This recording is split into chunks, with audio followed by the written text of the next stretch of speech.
হাফিজুর রহমান রে কত গালি দাও, কিন্তু কলিজাটা দিয়ে বলতেছি বাবা রাগ করিস না, আসলেই তো আমি গালি পাওয়ার যোগ্য রে বাবা।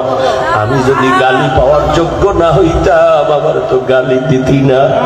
আমি আসলেই তো একটা অযোগ্য বান্দা।